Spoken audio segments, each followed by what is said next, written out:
আসসালামু আলাইকুম এভরিওয়ান, কেমন আছেন আপনারা সবাই? আশা করি সবাই ভালো আছেন।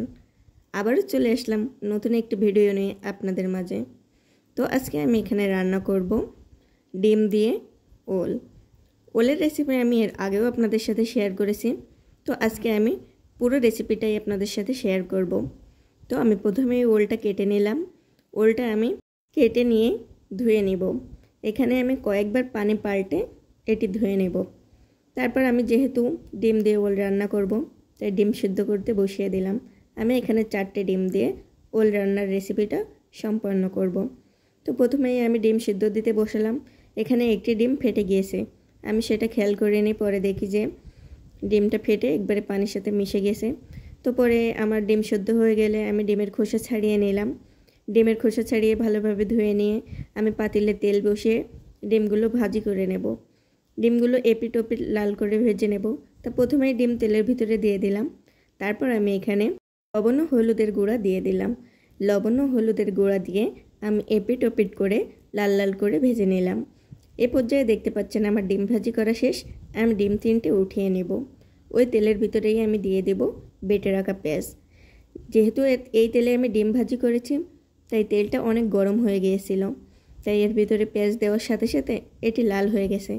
তারপর আমি এর ভিতরে রসুন বাটাটা দিয়ে একটু পানি দিয়ে দিয়েছিলাম। পানি দেওয়ার পরে আমি ফালি করে রাখা কাঁচামরিচগুলো দিয়ে দিলাম। তারপর আমি একে একে পাতিলে দিয়ে দেব লবণ, হলুদের গুঁড়া এবং শুকনা মরিচের গুঁড়া। তো এগুলো দিয়ে আমি ভালোভাবে কষিয়ে নেব। পর্যায়ে আমার সকল মশলা দেওয়া শেষ। আমার এখন এটি ভালোভাবে কষানোর পালা। এই যে আমি মশলাটা কষিয়ে নিচ্ছি। কিছুক্ষণ পর আমি এর ভিতরে দিয়ে দিলাম 2টা এলাচ। এই পাচ্ছেন আমার মশলাটা কষানো শেষ।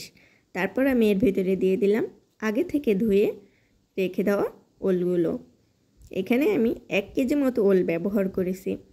তো ওলগুলো আমি মশলার ভিতরে দিয়ে আবারও কষিয়ে নেব। একটু সময় নিয়ে কষিয়ে নেব। তারপর আমি এর ভিতরে পানি দিয়ে দিলাম।